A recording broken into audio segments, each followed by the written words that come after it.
Hey girls, it's Lori Michelle here. A little coffee chat with you all. We just got done studying Mark chapter 3. And there's just some things that we wanted to discuss with all of you in case any of you are thinking this too, and really just come in, be part of Michelle and I's coffee chats that we have over here. Yeah, this is actually a side little talk Lori and I were having.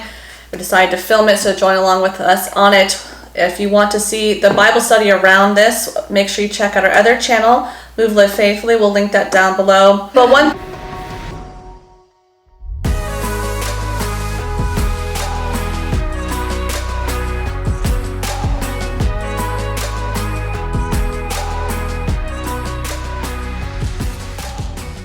with this chapter, one of the pastors we were listening to brought up something, and I mentioned to Lori, like, that was us kind of why we also got into law of attraction, manifesting things. And one thing was about it, when you see here in chapter 3, you see from verses there 7 through 12, crowds coming from all over because they're hearing what Jesus is doing, healing people, casting out demons, things like that. And so we from studying it, and then how Mark puts it right behind it, Jesus calling the 12, even though there's a lot of significance in that, but the difference really between the crowd being a fan of Jesus versus being truly someone who is after Jesus and wants to be with them. And one thing the pastor was made note, and it's something Lori and I will admit we have struggled with and still sometimes have to catch ourselves being aware of this. So it's also why we're just sharing this, is because as a community we just want to all help one another. And so one thing that hit us was that the pastor was mentioning, like I said, Lori and I've struggled with it as well, is that you're like the crowd, you just want what God can give you, the gifts, and on this side, like on earth, and that's what all the really blessing, all the healings, the wealth, all this we really stuff. studied the crowd, how much we were once like the crowd. We have to catch ourselves if we ever lean heavily towards the crowd side versus being one of the chosen disciples side. So because as a disciple,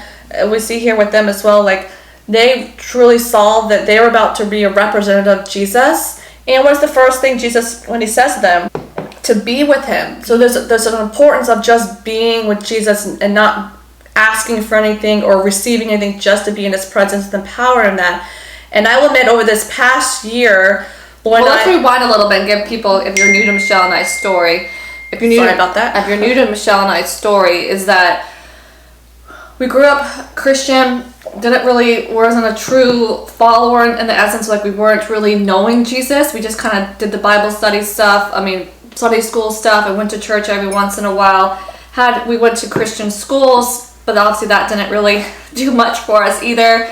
Because looking back, actually, Michelle and I look back, we don't really remember learning too much about Jesus and the gospel all through all those years. Anyway, so that's a whole other topic. But and then when we started creating our own business, you get caught up in the world of success and fame, and you want all this, and you want this, and you want that, all these things that the world can offer. It's very enticing, So, and on top of that, us starting our businesses, we started blogging too. We also were dealing with a lot of health problems.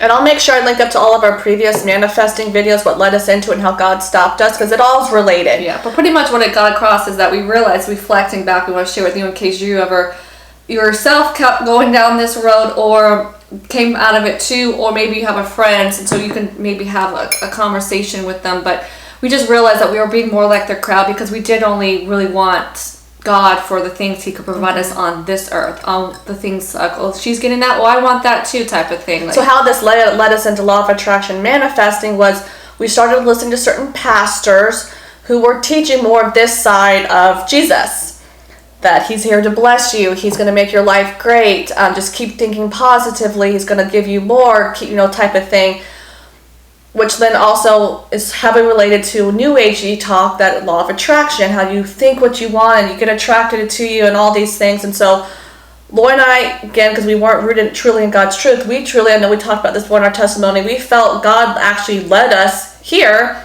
Then we learned Satan likes to look like light, but he's not. He's deceiving. He's a liar. And that's what all of that was that we were experiencing. We didn't know. We were just being fed lies because, again, we weren't rooted in the Bible, which is why Lori and I talk so much about the Bible and share our Bible studies, because we want other people to be in God's Word and hear His truth. Follow Jesus, not follow the crowd. Well, not just follow Jesus because He can, and the Heavenly Father, we know that He likes to bless His children. Yeah, we're not. But that's not what it's all about. As we see here, Jesus just wants us also just to be in Him. And so this pastor And I can make sure I can link up. I think that I figured how to link up the sermon to this one. I don't know if it's on their YouTube channel or website, this church. It was David Platt, I believe, whose sermon on this he did. It was really good. Like I said, he was admitting too that he struggled when he first started his ministry. God, make my church bigger and all this stuff. And I love knowing that he was willing to admit that he struggled with this, because it's something that goes back to. When you look at the apostles, Peter's, all his flaws are mentioned here in phrase front. So I think it's important for all of us Christians to not be too self-righteous like the Pharisees and have those hard hearts, instead of opening up to God and to others about our weaknesses and our faults. So here we are, again, sharing another weakness. Is that we have to be careful of not to fall back into the ways of the crowds, and versus really truly following Jesus at all costs. Doesn't matter. Remembering, even like when we study the 12 men, how some of the apostles, you know more than the other ones. Well, what happened to the other ones? Were they less significant? No, they were still part of the original foundation of the church, and changed the whole world upside down through the work of Jesus. So we reminded Michelle and I that some of them were very much more kingdom focused, and that heaven focused instead of earthly focused. And so I think that it was just a great conviction. This is his own personal conviction. We share it with you. But we also just want to open up to you about Michelle and I's still weaknesses and flaws, and also to remind you for yourself to check in. Are you only seeking God because you want Him to give you things? And I know that's why Lord and I are very careful. Even some worship songs out there, a lot of the songs out there are all about what God can do for you and what He does for you, and not really worshiping just who He is and the greatness of Him, which is something else Lord and I have to be very careful of, because we have fallen to this before. So we're just very sensitive to it. We're not saying you may not be. Right. And one thing I also was mentioning at the beginning, there's like something that Lord and I've noticed over this past year through our own prayer and fasting moments.